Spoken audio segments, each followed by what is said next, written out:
I'm going to share a little bit of research with you. In 2007 and 2008, I did a couple of studies we called the Workforce Intelligence Report. We went out and surveyed, I think, 714 companies, if I remember. We asked them all kinds of questions about their practices across the whole range of human resource services. And one of them was about succession planning. And what we found out was that succession planning can correlate with revenue growth, provided you do it the right way, quote, right way. The right way was most of the things you already do, except you had to have a senior executive accountable for the succession planning program. It didn't have to be an HR person.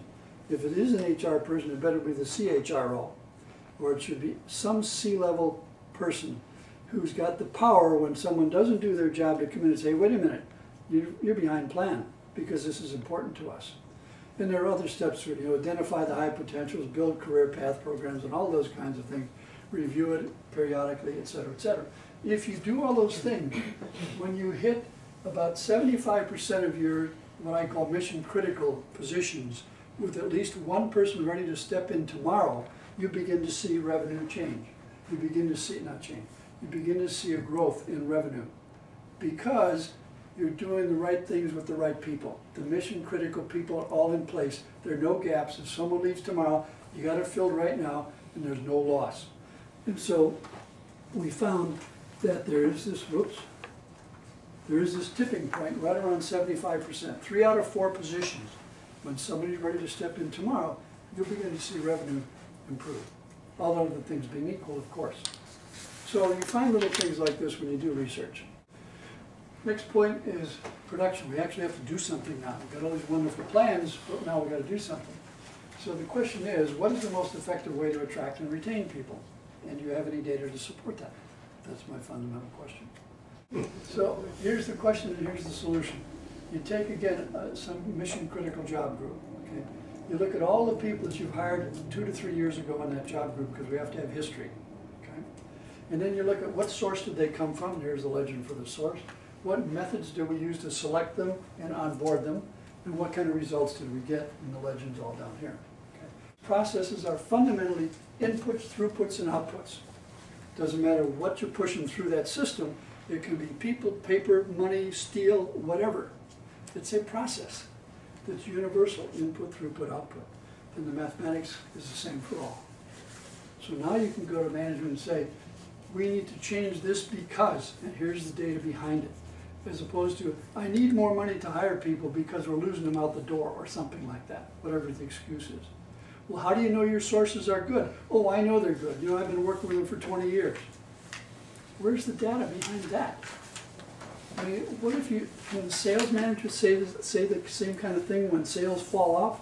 Oh, I know my salesmen are good because I've had them for 20 years. Well, maybe you ought to change them. Where's your data? This is the only business that can get along without data. There is an organization that I know of that spends $250 million a year on training, and they have no data to support its value. Okay, 4th step, predictive measurement. I think it needs to be a 3-point system. Because again, we isolate, we only track this or that or that. But again, they're interactive. The world is an interactive place. So the question I always ask, first of all, which is more useful? Reporting what happened yesterday, which is what we do now, or predicting what's going to happen tomorrow. So when I had to pack up to come here, what did I do? I looked at Charlotte and I looked at the 10-year weather history of Charlotte. Not really. I went to the Weather Channel, right? And I said, what's it going to be on Thursday? This, not that. This is no good. It doesn't make any difference. It doesn't tell me to bring an umbrella. This tells me to bring an umbrella. And I brought an umbrella. Okay?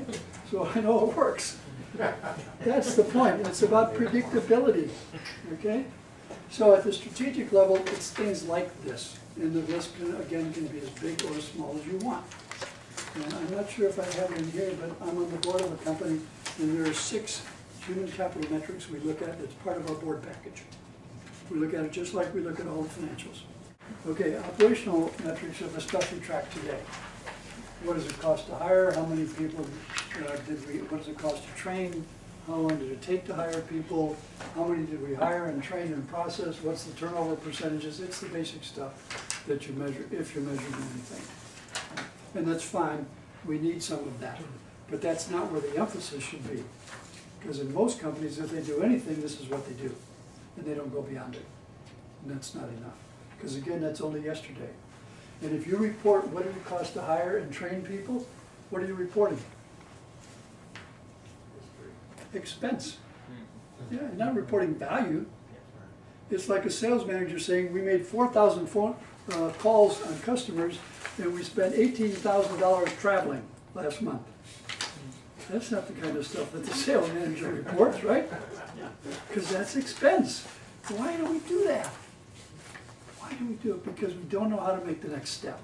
That's the point. So that's what we're changing. Okay?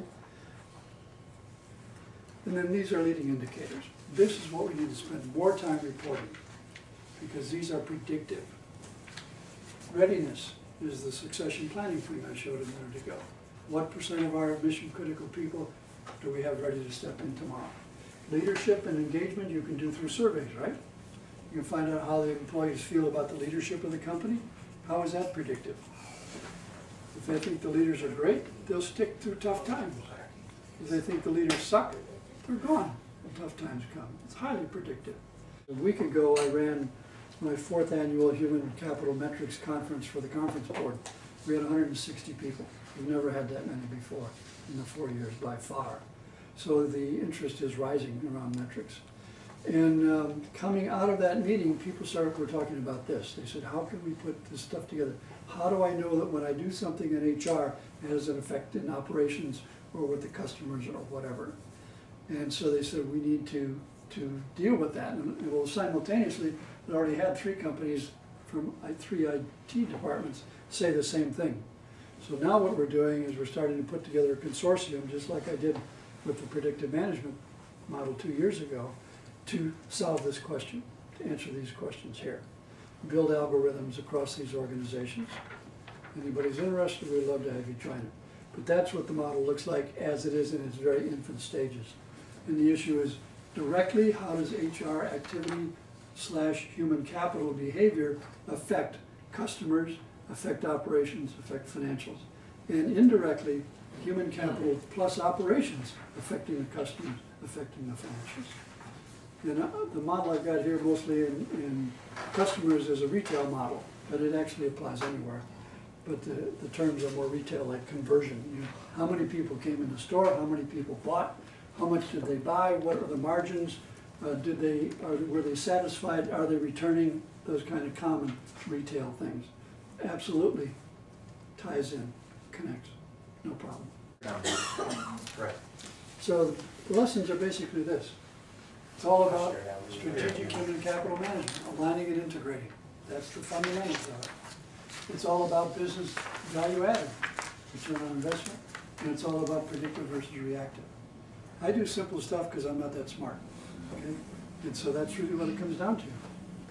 If you're interested, we've got all kinds of free resource stuff on the website, humancapitalsource.com.